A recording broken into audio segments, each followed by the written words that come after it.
You ready? 5, 4, 3, 2, 1, go!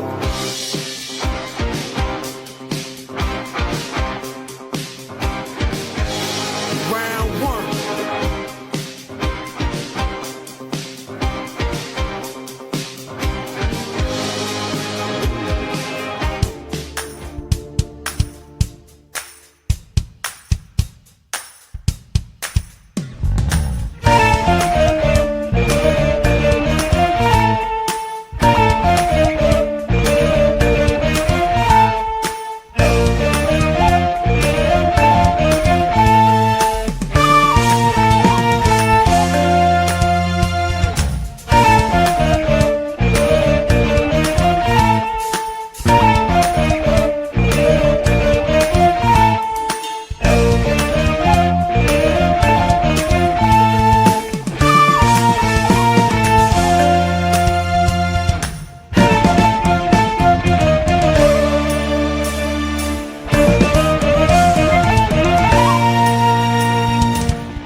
Assalamualaikum warahmatullahi wabarakatuh. Biridha'illahi ta'ala wa bi syafa'ati rasulillah wa li ijabatil mas'ul wa li qadha'i hajatina wa li shifa'i jami'i maradina wa li naili ilmin nafi'. Al-Fatihah. A'udzu billahi minasy syaithanir rajim. Bismillahirrahmanirrahim. Alhamdulillahi rabbil alamin. Ar-Rahmanir Rahim. Maliki yaumiddin. Iyyaka na'budu wa iyyaka nasta'in. Ihdinas siratal mustaqim. Siratal ladzina an'amta 'alaihim ghairil maghdubi 'alaihim waladdallin.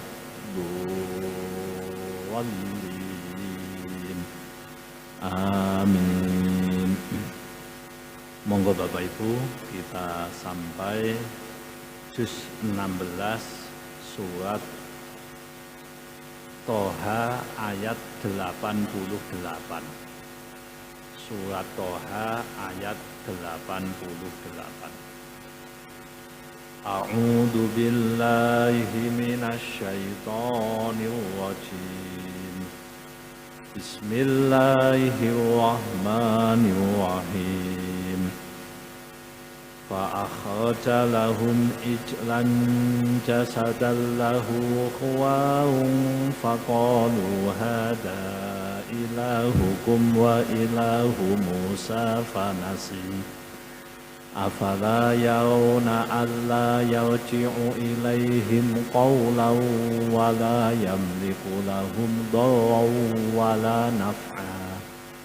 Walaqad qala lahum Harun min qablu ya qaumi innama futintum bih wa inna rabbakumur rahmanu fattabi'uni wa ati'u amri.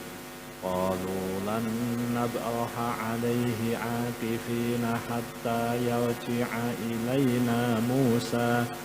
Qala ya Harun ma mana'aka idh ra'aitahum dhallu alla tattabi'an afa asaita amri.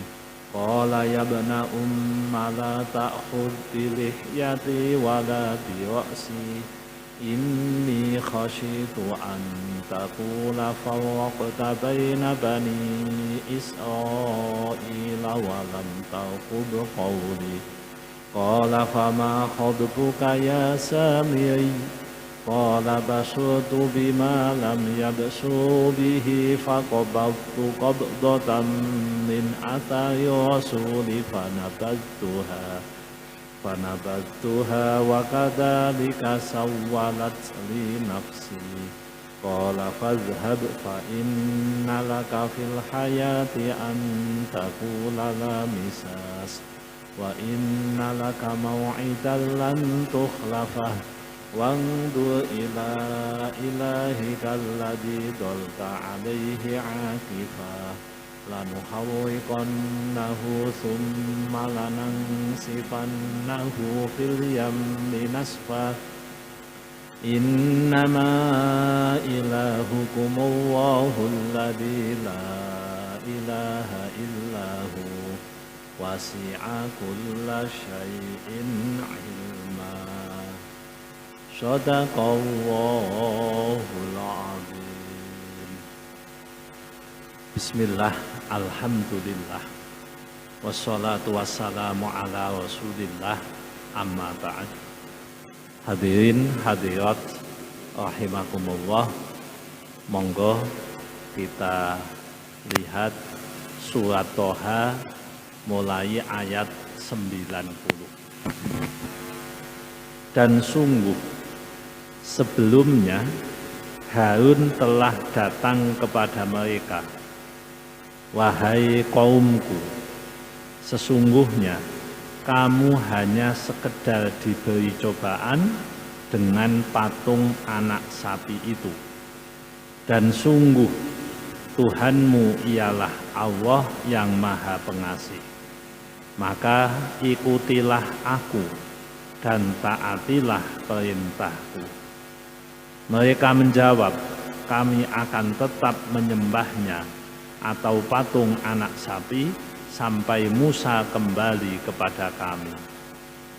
Dia, Musa, berkata, wahai Harun, apa yang menghalangimu ketika engkau melihat mereka telah sesat, sehingga engkau tidak mengikuti aku? Apakah engkau telah sengaja melanggar perintahku? Dan seterusnya.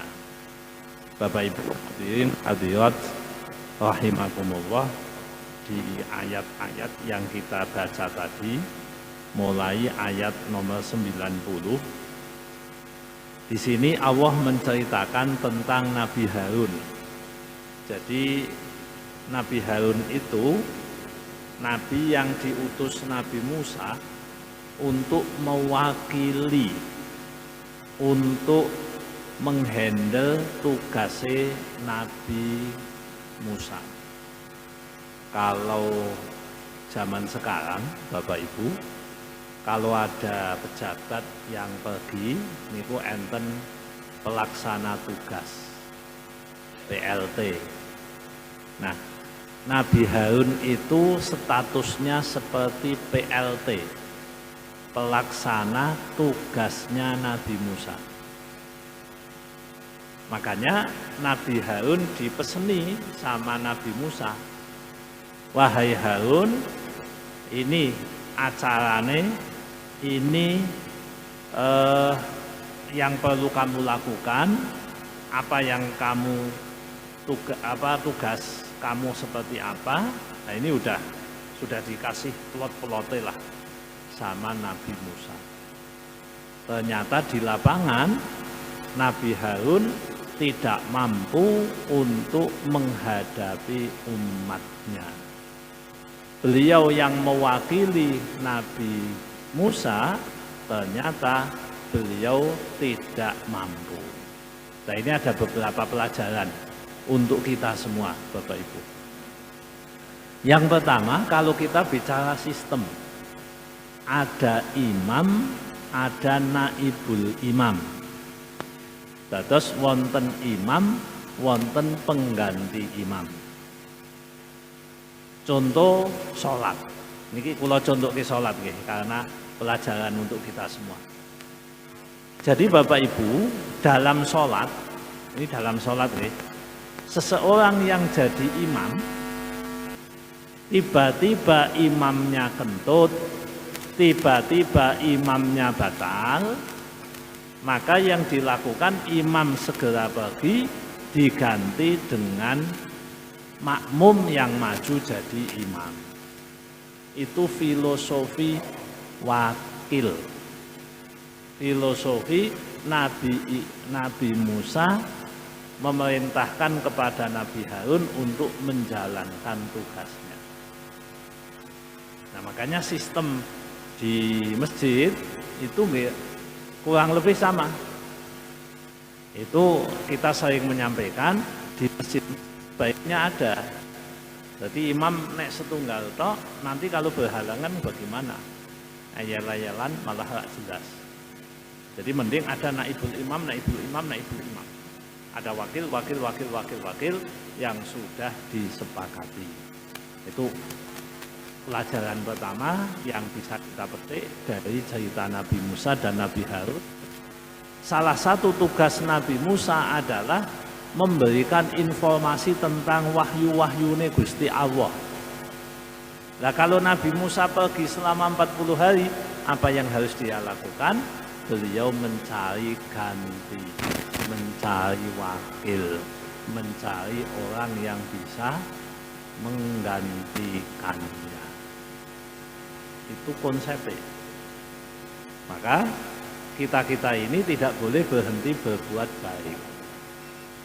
Kita tidak boleh kemudian perbuatan baik yang selama ini kita lakukan berhenti hanya karena pemimpin kita nggak ada, orang yang menginformasikan nggak ada, terus mandek. Loh ampun, Nabi Musa tahu beliau dipanggil oleh Allah, lalu beliau pesan kepada Nabi Harun, wahai Harun, gantikan posisi saya. Gantikan posisi saya. Jadi kalau biasanya saya yang khutbah, ganti kamu yang khutbah. Kalau biasanya saya yang menyampaikan informasi, ganti kamu yang menyampaikan informasi. Ini Nabi Musa dengan Nabi Harun. Jadi ini menjadi konsep yang bisa kita ikuti. Yang ketiga, pentingnya regenerasi. Kadang nuwun sewu nggih. Wong niku nek mboten regenerasi, karepe niku dicekeli dhewe terus. Mestinya kan regenerasi kan jelas nggih. Oh, aku ke wis rak mampu. Aku ke wis tuwa. Langkahku wis ora patek jejeg. Kekuatanku melemah.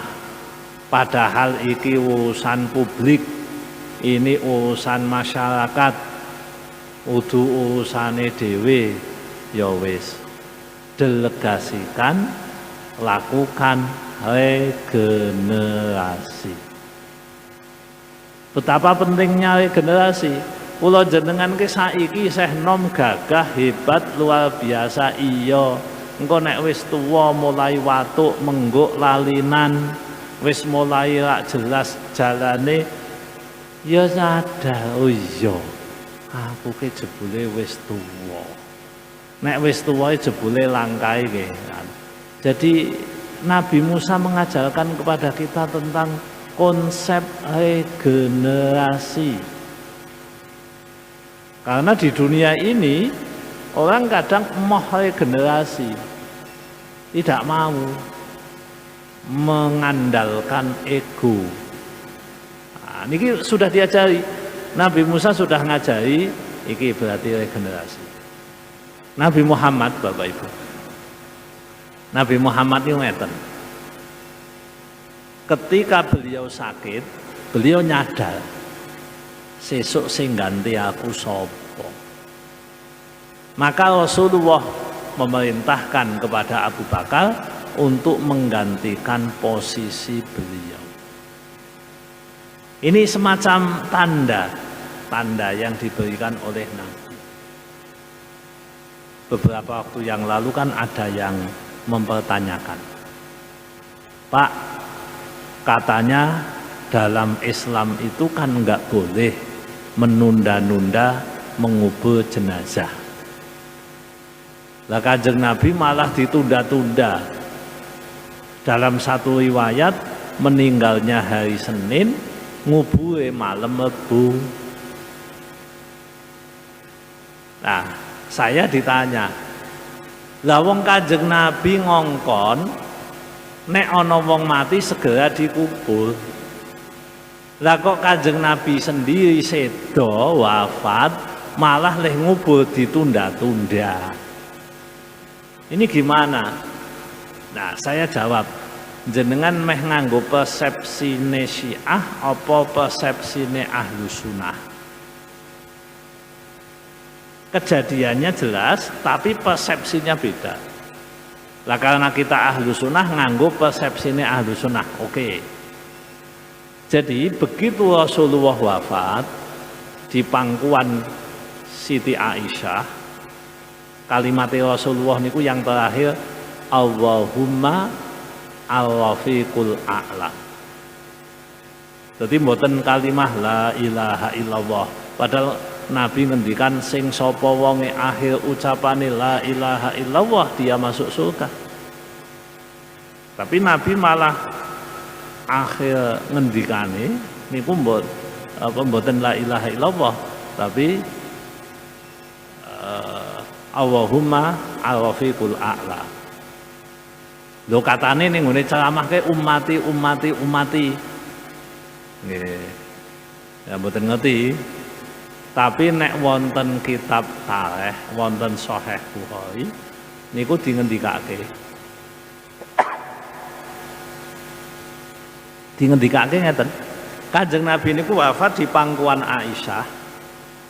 Lalu kalimat terakhir yang didengar oleh Aisyah niku Allahumma al-rafiqul a'la. Niku tengene Sahih Bukhari. Nah, nalikane Kanjeng Nabi sedo, masyarakat gempal. Setengah penduduk percaya bahwa Nabi Muhammad wafat, setengah penduduk mboten percaya nek Nabi wafat. Jenengan mang bayangke ajeng ngubur Kanjeng Nabi sementara wonge durung sepakat Nabi ke sedo apa sare. Lah kan ora wani, mosok wong Kanjeng Nabi isih gesang meh dipendem ora wani. Lah padahal kelompok yang mengatakan Nabi itu tidak wafat itu salah satunya Umar bin Khattab. Nah, kita harus piye? Menyelesaikan masalah piye? Karena enggak ada pemutusnya, siapa yang punya otoritas? Siapa yang berhak mengatakan Nabi wafat atau Nabi tidak wafat? Enggak ada. Nah, karena enggak ada, terjadi perselisihan. Terus bareng niku Kanjeng Nabi dinyatakan wafat, oke. Saiki ning dikubur teng pundi? Sinten sing berhak memberikan putusan? Diputusi ngene sing kono ngono, diputusi ngono sing kono liyane meneh ngene. Lha iki piye? Makanya butuh adanya pemimpin. Sehingga rame-rame para sahabat itu kumpul di Saqifah Bani Sa'idah namanya. Saqifah Bani Sa'idah itu satu tempat di mana di situ ya sakniki dadi taman nggih. niku dados tempat kumpule wong Muhajirin kalih wong Ansor. Singkat cerita, disitulah kemudian diputuskan bahwa Nabi harus ada penggantinya. Nah itu butuh waktu lebih dari 1 hari. Mulane bar niku Kanjeng Nabi dikubur sak badane cetha. Itu versinya Ahlu Sunnah wal Jamaah. Oh ngono toh ceritane. Nggih. Nah seperti itu. Nah pentingnya ada pengganti, pentingnya ada regenerasi. Nabi sudah memberi sinyal pada waktu beliau sakit, beliau meminta Abu Bakar untuk jadi penggantinya. Nah itu sinyal, nih, sinyal yang diberikan. Mulane kula jenengan dalam organisasi, dalam apa, nggih semestinya sebaiknya regenerasi, tapi do wegah. Wingi nganti enten usulan ning ngene TV, kondone ketua partai maksimal 2 periode. Nah ini kan moga sebagian ketua partai ora gelem diganti. Lah kan meh kabeh ning Indonesia. Lho ternyata mboten masalah imam salat tok. Mboten masalah niki tok. Sebagian memang regenerasi niku angel. Angel. Lah dari sinilah kita jadi paham, luar biasa menghadapi celaan-cecaan dari umatnya. Jadi Nabi Musa niku nek ngadepi umat niku hebat betul.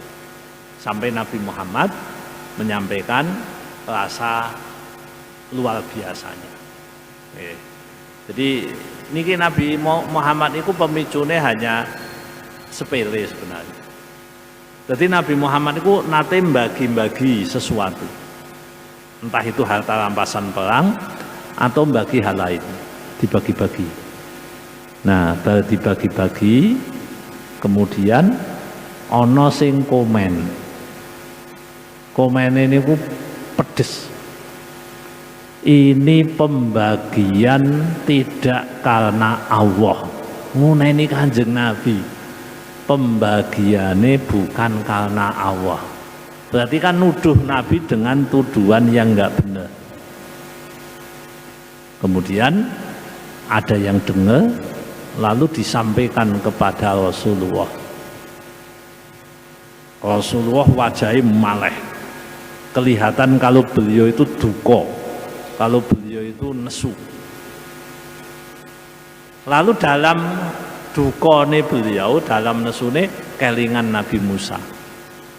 Ya Allah, Nabi Musa mendapatkan perlakuan lebih dari yang saya dapat ini. Itu Nabi Musa. Sehingga Bapak Ibu, wakil kayak Nabi Harun itu enggak tahu betapa beratnya menghadapi dinamika yang ada di masyarakat seperti Bani Israil. Abot, angel, tidak mudah. Nah, tapi tetap penting untuk dijalani. Nah, jadi pelajaran berikutnya, ngopeni masyarakat niku mboten gampang. Panjenengan yang jadi wong ngarep, ya jenenge ning ngarepe rada nengen sithik dipaido. Rada ngiwa sithik dipaido. Wis ning tengah ya dipaido. Lah piye kuwi? Lha piye? Lho Nabi semua ngrasake yang begitu itu ngrasake. Maka Nabi Harun ngrasake, ya Allah, umatku, umate Nabi Musa, Bani Israil kandhani wangel. Nah, waktu itu ada provokator namanya Samiri. Samiri ini provokator. Nah, si Samiri itu kemudian membuat patung sapi. Nah, patung sapi ini disebul. Berarti sebul dia bisa hidup Sesudah patung sapi itu hidup, Nabi Harun mengingatkan, eling ya, Tuhan kalian adalah Allah yang Maha Rahman.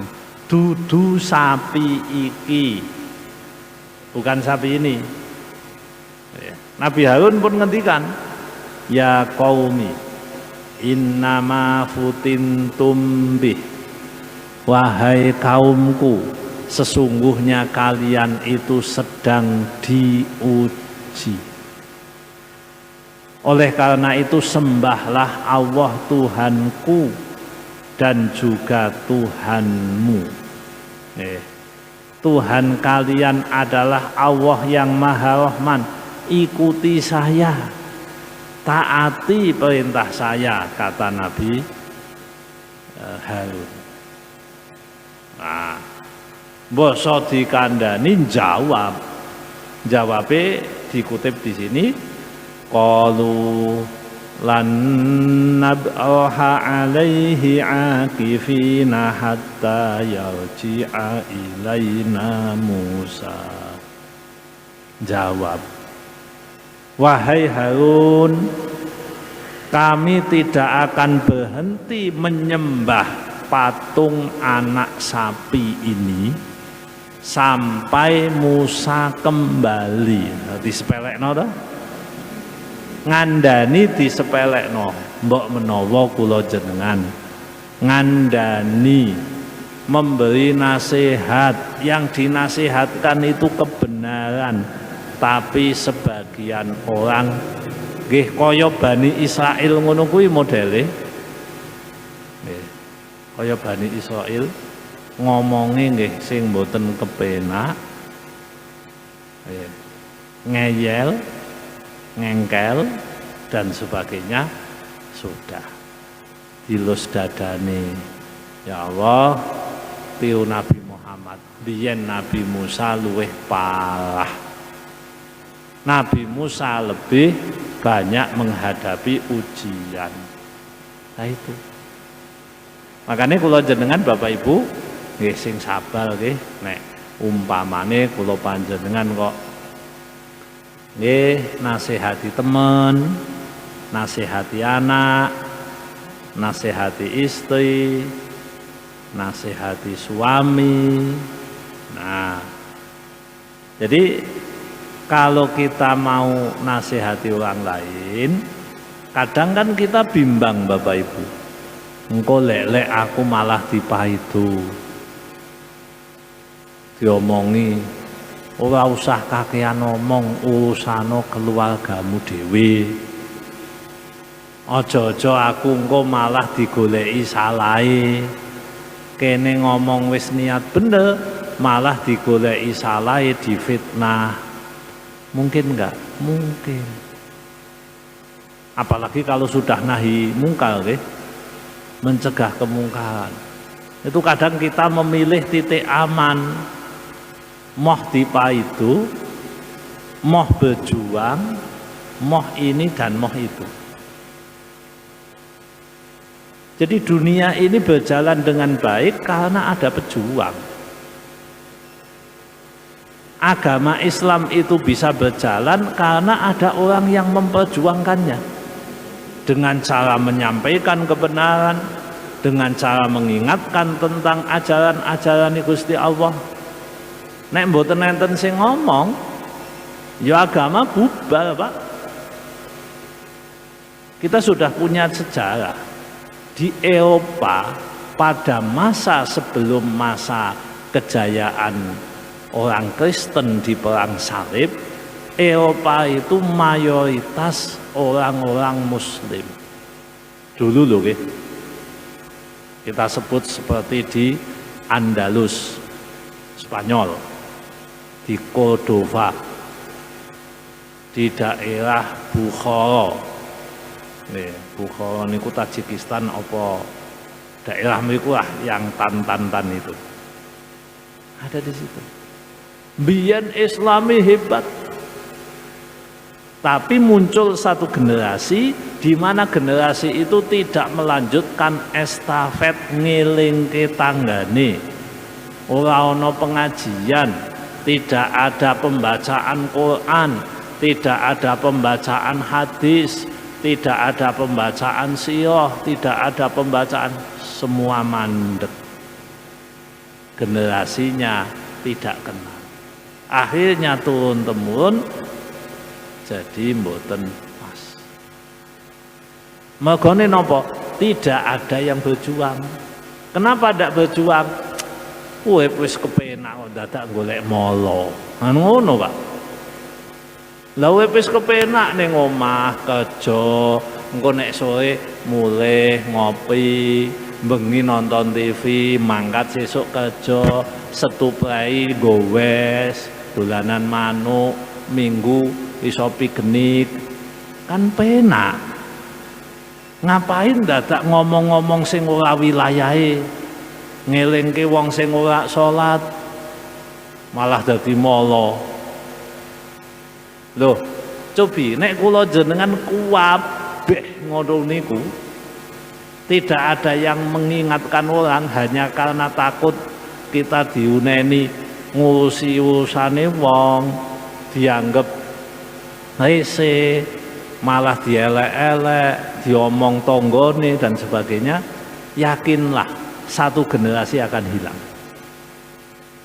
Makanya kita-kita ini kan Bapak Ibu, nggih pengajian, nggih TPQ, nggih organisasi keagamaan, mungkin ketoke ngono-ngono tok, tapi itulah yang menjaga agama ini. Jadi Indonesia niku ketoke ya agamane iki ya kuat-kuat banget ki mboten. Tapi nyatane ana londo 350 tahun ya aman-aman wae agamane kok. Kenapa? Karena masih ada orang yang mau mengingatkan orang lain. Masih mau amal ma'ruf dan nahi mungkar. Masih mau menjalankan apa yang memang bagi sebagian orang itu golek kerjaan, golek gawean. Nah, itu pelajaran untuk kita semua bahwa memang jangankan kula jenengan nggih, Nabi Harun lho nabi ngendikane mbok ya aja nyembah pedet. Tuhan kita itu Allah. Dijawab, mboten, kami tidak akan berhenti seperti ini. Terus saiki ana wong mendem lho dikandani, Pak. Mas, mbok iman awakmu rasah mendem-mendem, rasah ngurusi mbah, wis tuwa ngurusi wong mendem. Sampeyan nek ora kuat mendem ya kono mulya, tapi rasah ngurusi aku. Ngurusi aku ajek gelut berarti. Kula jenengan kan ya nyaline ciut terus ya sesuk ora meneh, kan ngono. Iya. Jadi kita itu kan kadang memang takut resiko. Sehingga kita tidak menjalankan apa yang mestinya dijalankan. Nah, makanya nek kula jenengan sudah niat seperti Nabi Harun tadi, kok dipaidu, dicela, dicemooh, diabaikan, ora usah dipikir. Nggih toh? Diabaikan, tidak dihargai, tidak dihormati, ora usah dipikir. Dipikir marai susah. Yang penting kita sudah menjalankan apa yang diperintahkan Allah, amal ma'ruf nahi mungkar, terserah. Jenengan meh ka manut yo karepmu, ora manut yo karepmu. Nek Nabi Harun dawuh, fattabi'uni wa ati'u amri. Yo do manut aku, perintahku. Itu bukan berarti Nabi Harun itu pengen dinut perintah ini mboten, karena membawa kebenaran. Yuk manut aku, karena membawa kebenaran. Jadi tidak kemudian kita sebagai muslim ini abai. Jadi ini regenerasi juga. Oh iki ana sing ngandani, ana sing iki alhamdulillah. Beberapa minggu yang lalu, tepatnya pas Ahad Pahing, saya kan ke Mboja nggih. Nah, kula niku ning Mboja Delalah kan enten tiang sedo niku do tahlilan anak-anak cah cilik-cilik sing tahlilan niku. Jadi ceritane kula takziah, saya nanya, lah iki acarane mangkih dalu pripun? Oh, delalah sing meninggal tiang kalih. Bal maghrib mriki sing tahlil cah cilik-cilik. Ya, bahasane anak muda-muda, cah nom-nom. Mengko bar isak sing tahlil wong tuwa-tuwa. Lah kula takon to, lho sing tahlil remaja isih. Lah niku sakniki remaja niku remajane 5, anak-anake 50. Jadi anak-anak SD kelas ini kon tahlil, Pak. Nah, terus ceritane ada orang kampung lain datang. Lho, iki cah cilik-cilik kok tahlilan kaya wong tuwa. Kok ya akeh temen cah 50 punjul. Terus disampaikan, iku namanya regenerasi. Ben mboten kepotong. Ya kebetulan biyen 22 tahun, 23 tahun yang lalu niku sing saya termasuk yang membidani itu. Anak-anak muda, yuk dhewe nek ana wong keseripahan wong do nganggur wae kok bal maghrib bar isak nganggur, kita ke sana. Nanti kita yasin. Sesudah kita baca yasin, kemudian nanti kita langsung pulang. Alhamdulillah jebule 2026 tasih jalan. Nah, itu yang saya sebut sebagai regenerasi. Nek mboten diregenerasi ya bubrah. Indikatornya sudah ada. Indikatornya sudah ada. Yang namanya kekuatan keyakinan itu Bapak Ibu ilangnya perlahan-lahan. Dimulai dari merasa tidak penting, dianggap gua waktu, itu awalnya. Lambat laun sudah mulai habis. Nah ini itu namanya regenerasi. Amal ma'ruf nahi mungkar, kebaikan dan seterusnya itu sama.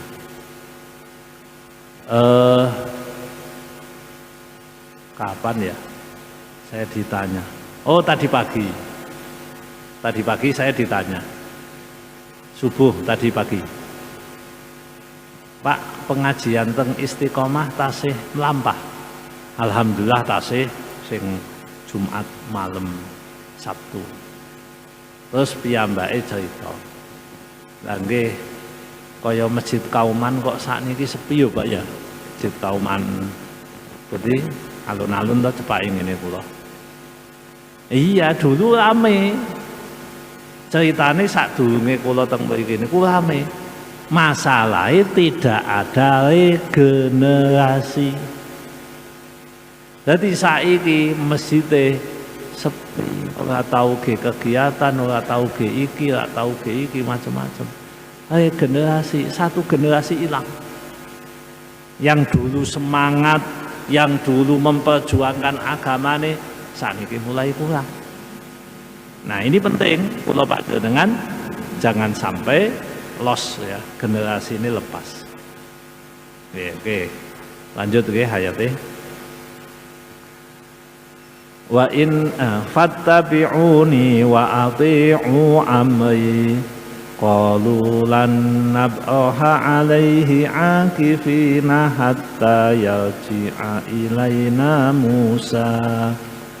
Mereka mengatakan bahwa kami tidak akan berhenti sampai Nabi Musa pulang. Nah niki salah satu cara pikir sing mboten bener. Kebenaran itu tidak usah nunggu. Kalau kita tahu niku bener, nggih mboten usah nunggu konfirmasi Nabi Musa. Lah memang kuwi ajarane Nabi Harun bener, ya udah ikuti.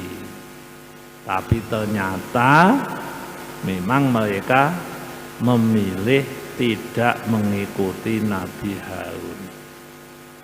Jadi mereka memilih untuk nyembah anak sapi tadi. Patung ya, bukan anak sapi. Patung anak sapi. Milih ngono. Terus bagaimana kalau seperti itu? Dan Nabi Harun nggak punya kuasa, pun sudah saya ingatkan, saya sudah berusaha, tapi nyatanya mereka tidak mau menerima usulan dan saran saya. Ya wis, ya udah. Nah, di titik tertentu Bapak Ibu, kita juga harus mengingat kapasitas awake dhewe. Oh, kapasitasku segini, kemampuanku segini, ya wis. Nek memang kemampuannya di titik itu, ya kita lakukan apa yang kita bisa. Mboten usah ngombro-ombro, ora usah ngoyo-woyo, kita sesuaikan dengan kemampuan kita masing-masing.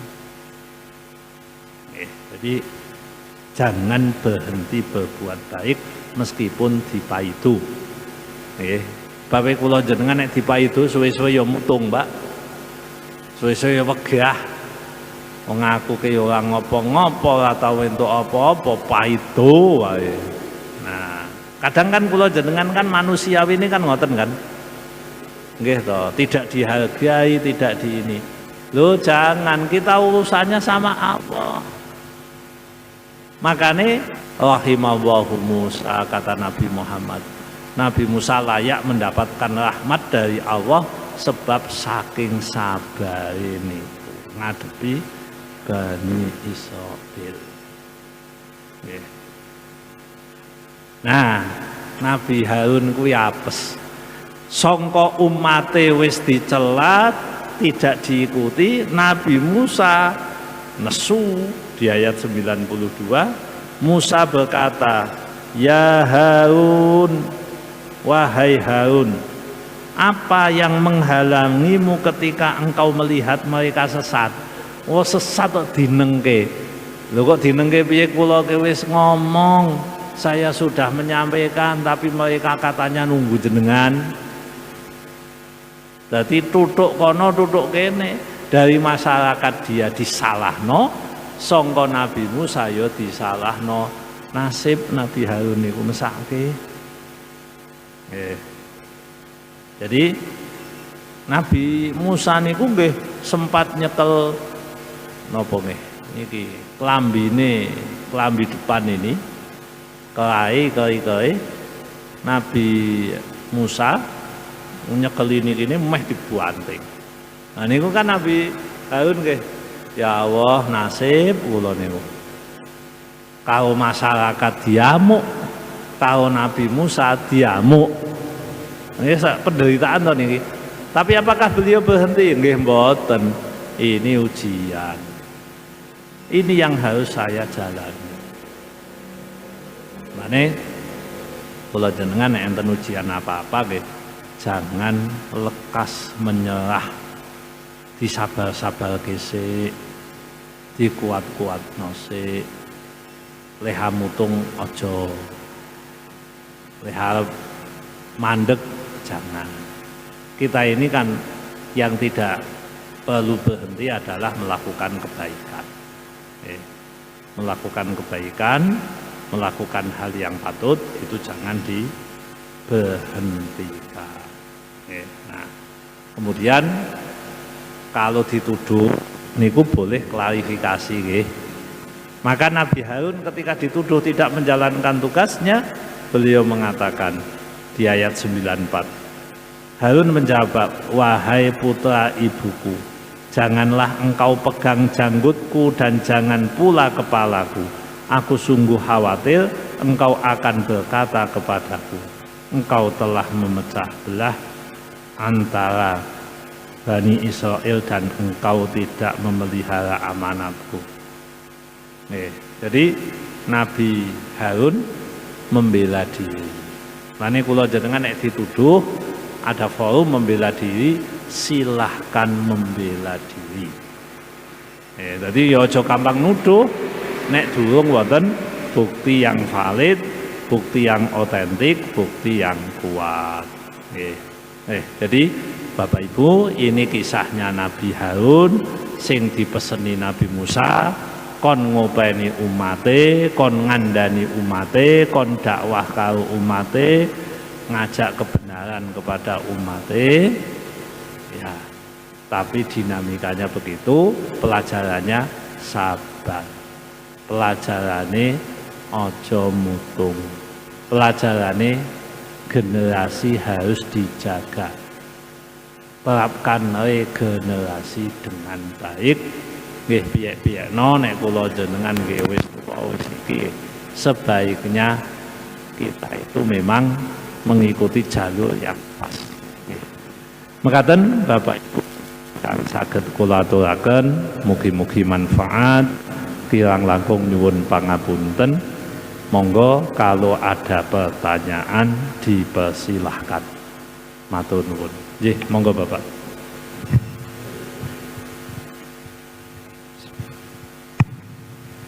Assalamualaikum warahmatullahi wabarakatuh. Badhe matur pertanyaan Yai. Pertanyaanipun mewakili pertanyaan dari ibu-ibu. Niki pertanyaan dari ibu-ibu suruh menanyakan ingkang sepindah untuk di serambi musola maupun di serambi masjid itu untuk kegiatan pertemuan atau di dalam KRT-an maupun dawis itu bolehkah untuk pertemuan di serambi musola maupun masjid? Itu yang pertama. Kemudian yang kedua, untuk ibu-ibu juga minta bertanyakan bahwa seorang perempuan yang datang bulan itu untuk ikut duduk di serambi masjid maupun musola itu boleh atau tidak? Itu pertanyaan. Itu kayaknya ya sudah sering dibahas, tapi mungkin banyak yang lupa juga banyak yang belum mendengarkan dan di dalam pengajian seperti ini. Mungkin itu dulu dari pertanyaan saya, Pak. Mohon maaf. Assalamualaikum warahmatullahi wabarakatuh. Waalaikumsalam warahmatullahi wabarakatuh. Nggih, matur nuwun. Bapak Ibu, yang pertama, sebelum menjawab itu kita harus mendefinisikan apa itu masjid. Karena ini kaitannya dengan hukum pemakaian masjid. Jadi kita sebelum menjawab itu dicek dulu. Sing jenenge masjid niku dalam fikih satu bangunan yang didirikan di suatu tempat yang tempatnya wakaf, diperuntukkan untuk ibadah, untuk sholat. Niku namanya masjid. Nah, apabila masjid itu digunakan Jumatan, maka disebut masjid jami'. Apabila masjid itu tidak digunakan Jumatan, meskipun disebutnya musola, maka itu tetap tergolong masjid. Sebaliknya, meskipun namanya masjid tapi bukan wakaf, maka itu disebut musola. Contoh di kantor, di kampus, niku seringkali ada masjidnya, tulisannya masjid di contohnya Undip, masjid UNES. Itu nek jenengan takok ternyata tanah ini ku tanah milik negara. Berarti tulisannya masjid tapi hukumnya musola. Ini ku digambar dulu. Jadi masjid dan musola bedanya secara fikih di situ. Bukan namanya, bukan nomenklaturnya, bukan stempelnya, mboten. Sing beda niku wakaf napa mboten, peruntukannya untuk apa. Oke, itu satu. Nah, sakniki nek umpamane iku disebut masjid, lalu batasan masjid kuwi ndi? Kalau menggunakan fikih klasik, fikih kitab kuning, sing jenenge masjid niku contohnya niki Darussalam, berarti saambane niki Pak. Napa niku? Parkir, pinggiran, kamar apa jenenge tempat wudu niku disebutnya masjid. Wong nek mbiyen malah pagere niku disebut masjid. Berarti semuanya terhukumi hukum masjid. Niku nek ning ngene kitab-kitab kuning. Kitab klasik. Ternyata di pembahasan ulama modern, ulama sakniki mengatakan masjid niku ya mung jerone. Nah, niki umpamane niki ta. Niku pintu atau yang memang diniati masjid. Menungso wis paham nek kuwi masjid. Nah, menurut para ulama kontemporer, masjid niku ya mulai lawange kuwi. Mboten mulai parkiran. Sehingga kalau tadi pertanyaannya dawis wong sing haid berada di Serambi jenengan meh melu fikih lawas napa fikih sakniki. Nek jenengan menggunakan fikih lawas berarti Serambi itu dihukumi masjid. Termasuk ruang parkir, termasuk ruang wudhu. Tapi kalau menggunakan definisi modern, ya mboten, ruang wudhu itu bagian dari fasilitas masjid, bukan masjid. Serambi, terus kemudian tempat parkir, atau bahkan ada tempat ono sing gawe poli barang, itu fasilitas masjid, bukan masjid. Lah kayake sakniki banyak menggunakan itu. Sakniki nggih. Karena kita hidup di zaman modern. Nek mboten ngoten kan jenengan pipis di masjid kan berarti ngencingi masjid kan, wong gawe masjid kok dipipisi.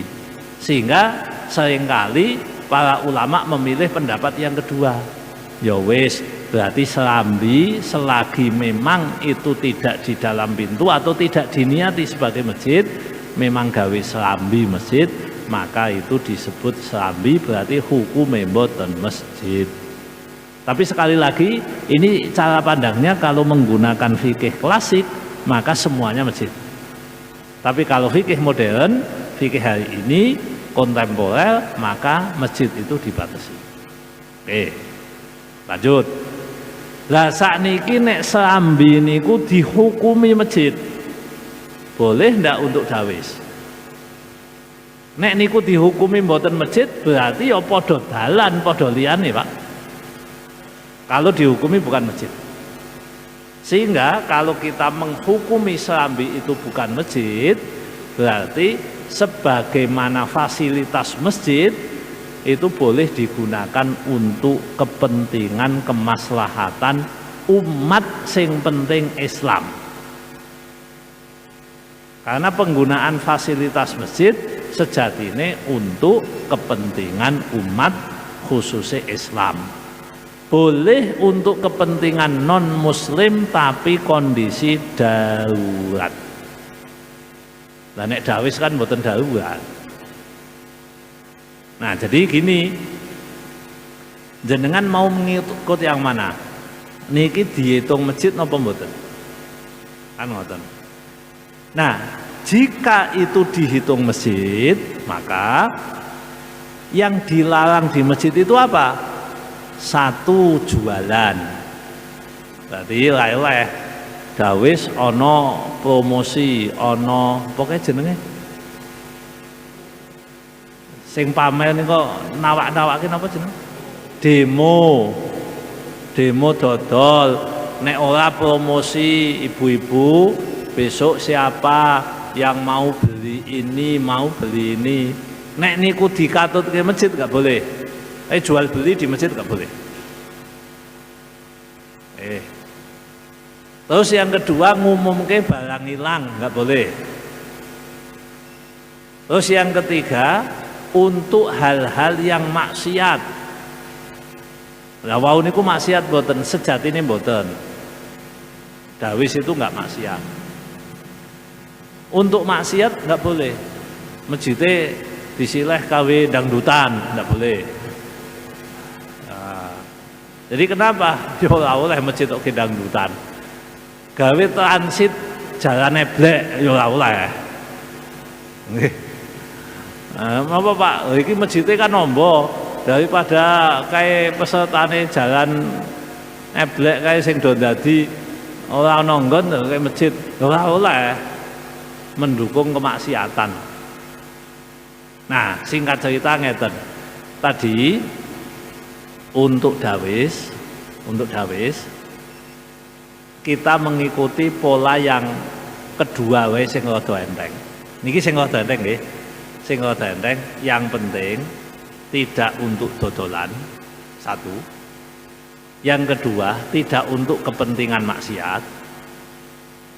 Yang ketiga, tidak untuk maslahah umat non muslim tanpa darurat. Maka di titik itu masih ditolerir meskipun tidak dianjurkan. Nih, saya ulangi nggih. Yang begitu itu wis piye nggone ora cukup ning masjid kan ya longgar wong sing bantu sing bangun ya kita-kita kok. Nggih. Statusnya menjadi boleh tapi bukan anjuran lho nggih. Statusnya mung boleh. Itu saja dengan catatan-catatan yang ada tadi. Nah, terus kesimpulannya piye? Nggih nek ana panggonan liyane apike ning liyane. Tapi nek memang panggonan sing pas ya parkirane penak, nggone gampang, ning nggone masjid nggih boleh tapi dengan catatan. Nah, termasuk yang head tadi, ya sama, termasuk yang head. Boleh di situ karena kita mengikuti pendapat ulama yang mengatakan bahwa serambi bukan masjid termasuk ning parkiran. Lalu jenengan yang Masjid Agung Jawa Tengah kayak parkirannya kan nombo. Begitu masuk kan pintu gerbangnya pun masuk masjid nih kok. Nah ini kok ana wong head parkir ning kono ana meh nikahan meh niku, lah kan do parkir ning kono. Nah itu masjid boten. Secara umum boten. Nggih, ngoten, matur nuwun. Nggih, terus berarti intinipun nggih boleh tapi tidak ada catatan tertentu ngoten ya nggih. Ya, harus berarti ada kalau kriteria. Seandainya itu kan di Serambi itu kan juga di ibu-ibu ada pertemuan-pertemuan juga ada menyangkut ada demo-demo juga itu. Berarti ada itu. Nah itu berarti kan yang pasti tidak diperbolehkan gitu ya ini. Karena itu ada demo-demo juga, ada membahas permasalahan yang lain-lain seperti membahas masalah kegiatan-kegiatan di luar seperti itu. Itu juga ada yang non muslim juga karena itu satu kan ada yang non muslim ada yang muslim seperti itu kalau di lingkungan ke-RT-an. Mungkin kegiatan ya itu. Ya, sebaiknya kalau ada non muslim ada jualan sebaiknya tidak. Nggih. Sebaiknya tidak. Yen ono dodolan karo ono wong non muslim. Karena nanti agak bias. Kepentingannya agak bias. Nggih. Tapi kalau sampai ke level haram sih enggak ya. Sampai ke level haram ya tidak sampai ke situ. Yang haram itu dodolan ning masjid. Lagi mau dihitung ora masjid. Dihitungnya bukan masjid tapi fasilitas masjid. Jadi kan semi masjid tapi ora patek masjid. Sehingga jualan di situ gimana? Ya tetap kita sampaikan jangan. Kita sampaikan jangan. Kalau saya pribadi, kalau masjid untuk kegiatan seperti itu ada non muslimnya ya jangan. Saya pribadi lebih seneng kalau masjid itu hanya untuk kepentingan umat Islam, kepentingan yang jelas-jelas urusan dengan kemaslahatan umat Islam. Lah nek darurat gitu. Ya, terus ya. Berarti yang intinya memang tidak dibolehkan karo bahas masalah keagamaan, mungkin boleh seperti itu ya. Kemudian itu di sebuah musala dalam itu untuk mengadakan akad nikah, ijab itu dalam musala itu boleh enggak itu ya? Oh, kalau akad nikah jelas boleh. Akad nikah di serambi masjid, di masjid boleh, sangat boleh. Ya. Muslim Padahal kan di dalam itu kan juga untuk foto-foto, untuk macam-macam itu. oh enggak apa-apa. Foto di masjid boleh lah, ngeten iki di video, di foto boleh. Enggak apa-apa. Yang enggak boleh itu maksiat. Jadi zaman Nabi dulu sebagian ada yang mainan di masjid enggak apa-apa. Yang enggak boleh tadi, masjid enggak boleh untuk kepentingan non-muslim. Masjid tidak boleh untuk jualan. Masjid tidak boleh untuk mengumumkan barang hilang. Jadi masjid itu relatif fleksibel. Untuk makan boleh Pak, makan ngeten iki enggak apa-apa. Untuk tidur boleh. Bahkan niki ceritane Aisyah. Aisyah itu suatu saat di masjid mripate ditutupi kali Kanjeng Nabi, mergo apa? Ada orang kulit hitam dolanan ning masjid. Wong tuwa lho niku. Pelayon ya. Jadi wong tua pelayon itu ndak dosa. Ebana itu Bapak Ibu, ebana nek cara kanca-kanca Wahabi Salafi itu kan nggak boleh. Tapi nek ning masjid oleh. Jadi malah boleh di masjid itu. Ya yang penting tidak ganggu sholat. Yang penting proporsional. Tapi prinsip dasarnya masjid itu larangannya nggak banyak. Larangannya nggak banyak. Nah, jadi kalau orang nikahan, kemudian dia foto-foto di masjid, itu boleh. Bahkan di dalam masjid boleh. Termasuk sholat jenazah. Termasuk acara yang tidak berlaku maksiat. Nah, itu boleh. Ya, ngoten setunggal melih ya. Untuk di musala masjid juga ada banyak kegiatan seperti kegiatan di NU-an itu yang ada nyanyian seperti nyanyian kebangsaan barang itu boleh enggak itu? Ya kalau itu saya jawabnya waktu angel lagi. Oke. Itu tujuannya apa? Apa kegiatan atau kalau saya pribadi ini tapi bukan jawaban fikih. Nek jawaban fikihnya itu enggak masalah. Jawaban fikih itu tidak dosa karena nyanyian kebangsaan kan bukan maksiat. Tapi ya tidak etis.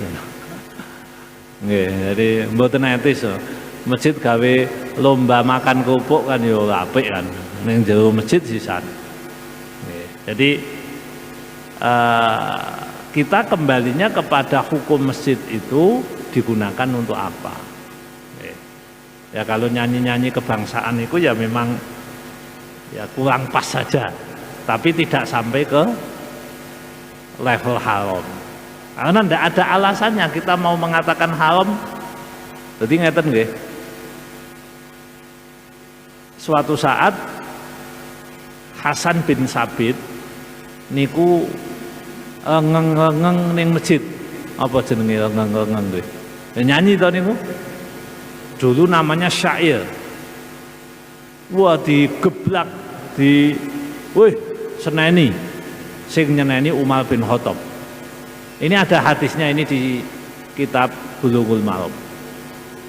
Lalu kemudian ditakoni, kamu ini masjid kok nyanyi?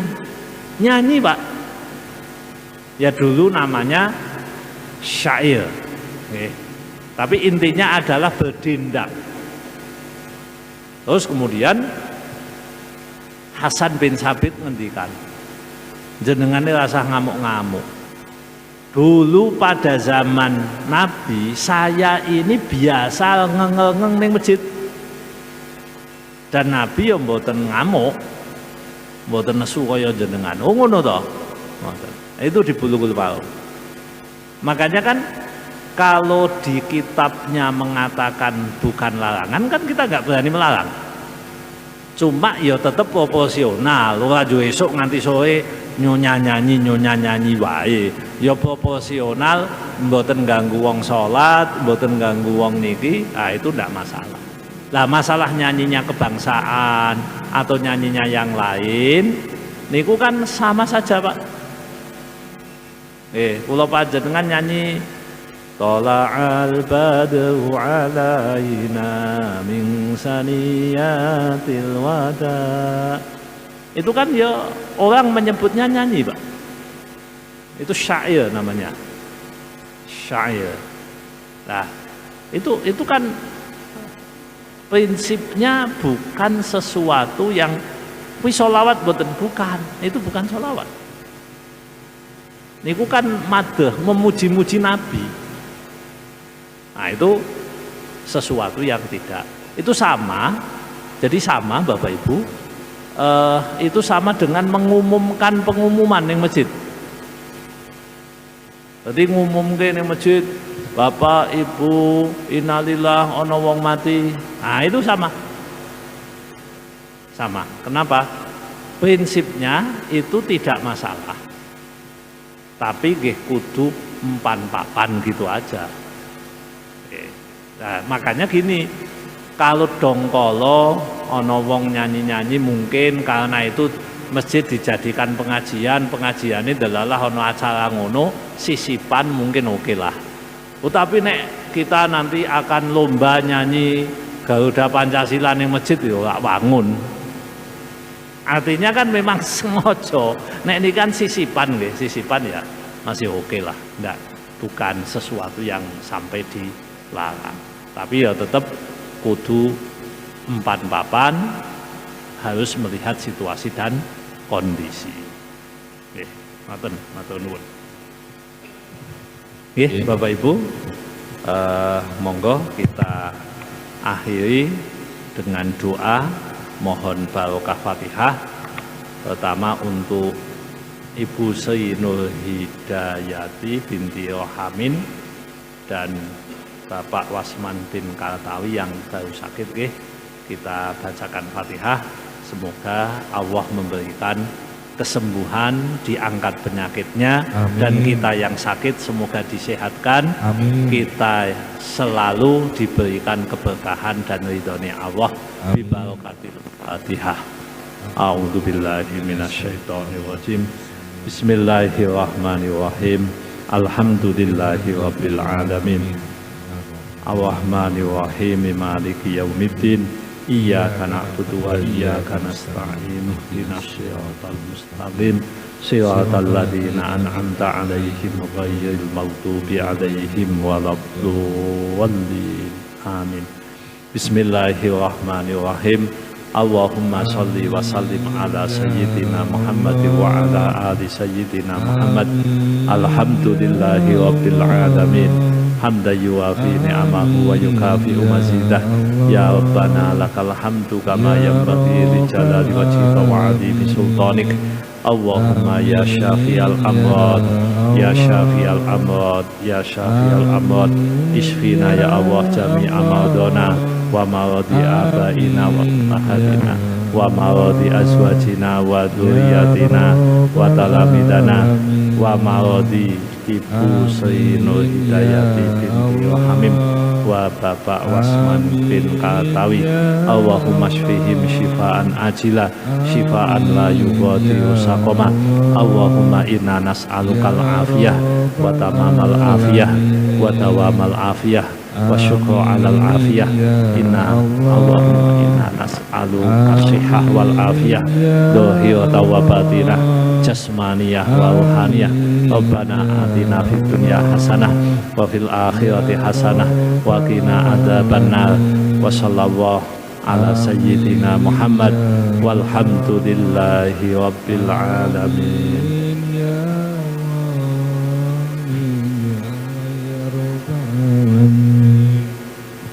Mekaten kirang langkung nyuwun pangapunten Assalamualaikum warahmatullahi wabarakatuh. Waalaikumsalam.